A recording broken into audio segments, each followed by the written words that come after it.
There has obviously been a lot of talk around parks and how dead they have been since the release of NBA 2K20. So I decided to test something out. I went on NBA 2K19 and NBA 2K20 at the same exact time to see the results, and they are pretty interesting. Out of the 10 parks I loaded into, NBA 2K19's parks seemed like they were more active than 2K20. And the game just came out. Here you will see NBA 2K19 and NBA 2K20 side by side.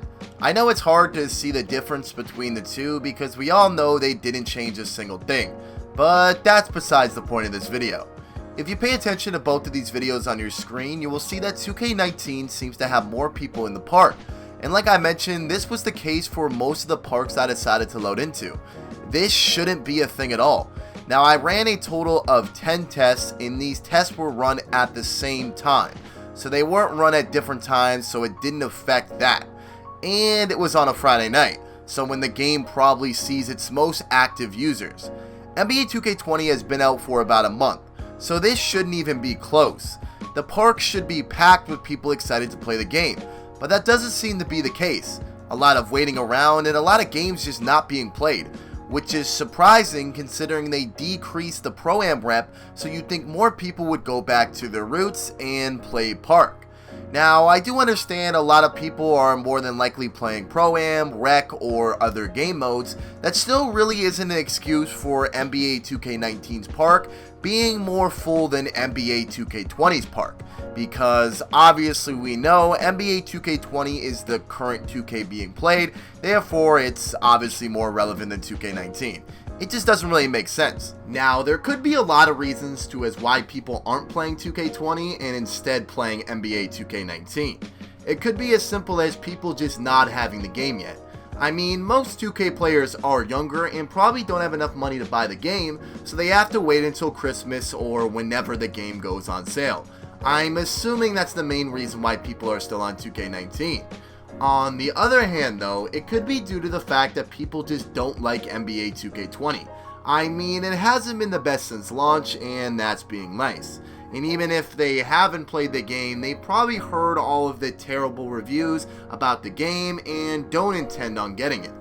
I mean, every single time I get on the park now on NBA 2K20, my PS4 skips frames and it lags every time I shoot, causing me to miss and shoot like 2 for 20. I can't even explain how frustrating this is. To put this into perspective, I want you to imagine NBA 2K18 at the beginning. If you guys remember the 3v3 court skipping frames, it's basically what it's like. Not as extreme, but it's extremely frustrating to play. Apparently it's due to the fall update where they added the corn and whatever they chose to add. It's basically unplayable right now. I wouldn't be surprised if they were forcing people into buying PS4 Pros. Seems like a scumbag thing 2K would do, doesn't it? Regardless, the fact that there are arguably more people in the park on NBA 2K19 than there is in the park on NBA 2K20 speaks volumes. I don't remember this ever being a thing back in the day with the 2Ks that were considered good. I even get comments on my videos saying that people stopped playing 2K20 and went back to NBA 2K19 with the current state of the game. I know I speak very negative when it comes to NBA 2K20, but I honestly just want the game to do good. I want to enjoy playing 2K again. I want the company I spend hundreds of dollars on to be transparent with me and everyone else who supports the game every single year, regardless of how bad or how flawed it is. We want to be updated with what's going on in the game. I don't even know how many patches we have gotten from 2K20 already, but it's still extremely flawed, and yet again, no word from anyone who works at the company, not even the community manager. Instead, they're tweeting about locker codes instead of focusing on the game being extremely broken. I don't really know any other companies that do this. We are just left in the dark to play a game that is in desperate need of attention. What more do we have to do as a community to try to make 2K great again? I am going to be completely honest with you guys. I am scared for NBA 2K20 as a content creator, and not even really just a content creator, a 2K player in general, and I think you guys should be too. At this rate, I can't see the game lasting its entire life cycle. I have already seen multiple people give up on the game completely.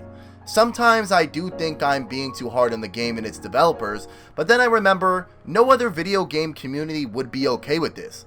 I mean, look at Fortnite for example.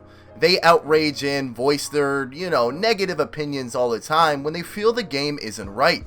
It shouldn't come to the conversation of, if you don't like the game then stop playing it. That should never be the case. I always get those comments on my YouTube videos saying, why do you complain so much, just don't play the game.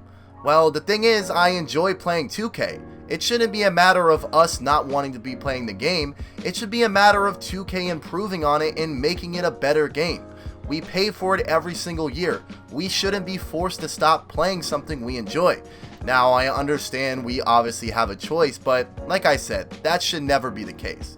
It should be on the game company itself to improve and be better. That's really all we want from 2K at this point. And to be honest, making this video and seeing 2K19 being more active than 2K20 just a month in really got me concerned for the future of NBA 2K20. If you don't believe me from this video, go ahead, hop on 2K19 and see for yourself. You'll actually be blown away with how active that game still is. Now, I understand it was just the previous 2K, but the fact that 2K20 is the relevant 2K and NBA 2K19 still has parks that seem to be more full than 2K20 is definitely concerning.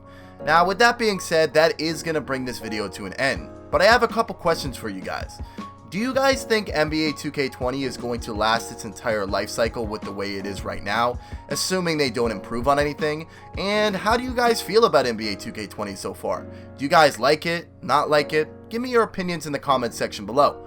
Once again guys, thank you very much for the support, and if you enjoy this YouTube channel, make sure you guys subscribe and drop a like in this video. Once again, thank you very much for watching. I'll see you guys next time, and peace!